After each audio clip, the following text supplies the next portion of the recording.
lang. Alright, good morning. So kahapon napalaban tayo sa mga overhaul conversion. Ito naman TMX 155. Walang kadena. Bro, walang kadena oh. Buti na lang nakarating dito no bro. Saan kayo galing? Sa San Carlos. Ay, San Carlos, Pangasinan. Sige bro, Pandarumon. Nako. May sapay.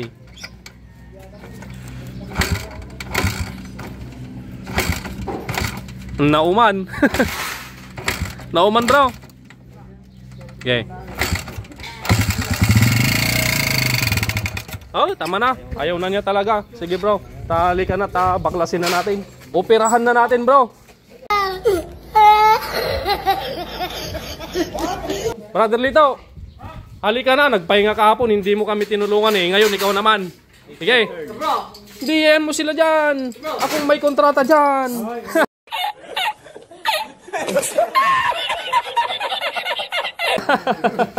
Taga Bagyo to, taga Bagyo. Tanggalin mo lahat yung panggilid niyan, palitan natin. Ito, motor ni Bro, yung kinonvert natin sa 175cc.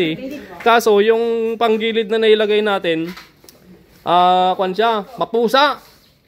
So ngayon, sabi ko kay Bro, ibalik mo, order ako ng ibang panggilid set na mas quality, na mas maganda. So, palitan natin ngayon. Ito, mapusa. Okay? Ayan. Yung order mong ganyan. Dumating na yung order ko. Ayan. So palitan natin mga bossing. So yung ipapalit natin dyan, wala nang bayad. Yung labor, wala na ring labor. So ang may labor na lang dyan, yung palit ng shock oil seal, tapos speed meter cable, tsaka kable. Alright. Kabro, yung sinabi ko sa'yo, wala nang labor sa palit ng panggilid, wala nang bayad yung panggilid na ipapalit natin. Okay? May isang salita tayo. Nice. Ano Kyle? Alright. Ito, nakarami kahapon. Buti na lang, masipag to. Give me 5. Iyan. Gal? Gal? Gal? Walang Kyle, video lang. Kinakausap ko yung mga manonood. Iyon, mga followers natin. Yun o. So, kuan. Ayan, update ko kayo mamaya dito. Ayan, ito dumating si Bossing. EXT.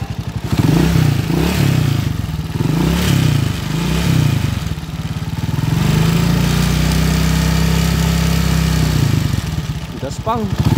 May usok ba sa likod boss sa tambutso? Meron na rin. Pang oh.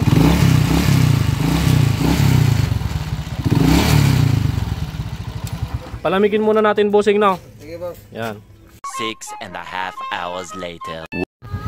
Makalipas ang ilang oras bro? Ilang oras ba? Maghapon din no. Okay, maghapon din. So narinig nyo yung andar nito, napakaingay kanina. So binuksan ni Brother Lito, siya na yung nag-overall dyan. At pagkabukas niya ng bandang flat side, sa may bandang oil pump, hindi gumagana yung oil pump. Tapos nung tinanggal niya mismo yung oil pump, may nakabarang putol na spring kick. Nasaan yung nakabara bro? Patingin nga. Tignan natin. Okay, ito mismo yung nakabara doon sa butas ng oil pump. Yan, nagputulan ng spring kick. Kaya pala ganun kaingay yung makina ni Bro. So ayan, pinalitan na yung mga mga dapat palitan. Connecting rod, dalawang bearing, timing gear, kampalor, pay na sukatan. Oh, dala niya na lahat. Oh, dala na lahat ni Bro, yung mga materials niya, pati panggilid set, dala na rin niya. So ngayon pantarin mo na bro. Before and after na lang to. Nako. Okay, okay. Yun oh.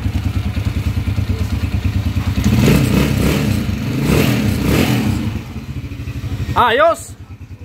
Oh my God! Wow! Okay, from San Carlos, Pangasinan mga bossing. Yan, tapos na. Dito naman tayo sa motor ni Bossing. Ito, EXT.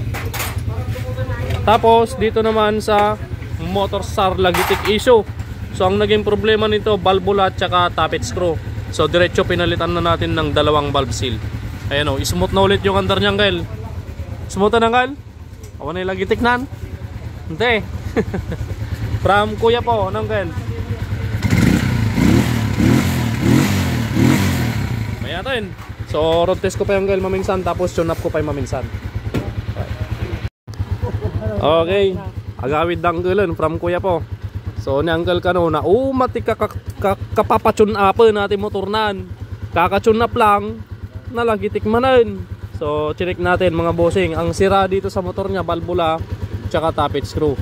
Ayun lang yung mga pinalitan natin. Diretso palit valve sila. Angel, mabali na ng Angel. Hindi, thank you Angel. Hindi. Thank you. Alright. Oh, last XT convert to 155cc. Yan o. Pare Jeric at si Nicolay, si bossing o, ang mayari, at si Donya. A few moments later. Okay, so yun mga kabro, tapos na po tong EXT 125. So, kanina maingay, ngayon ismooth na. Pandarin mo pare. Yun! Bro.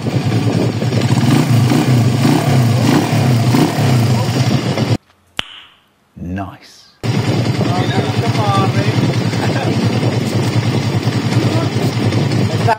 Alright, so okay na to mga bossing. So dito sa video na to, dito sa last part ng video na to, nakita nyo naman, narinig nyo, iba yung boses. Boses ng pamangkin ko yan, pina-video ko na lang sa kanya.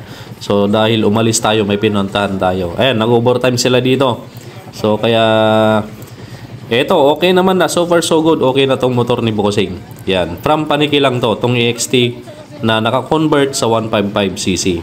And then once again, maraming salamat sa inyong patuloy na pagsuporta sa aking pong mga video at sa suporta sa Team Cabro Mechanic. Maraming salamat mga bossing sa inyong walang sawang suporta. God bless.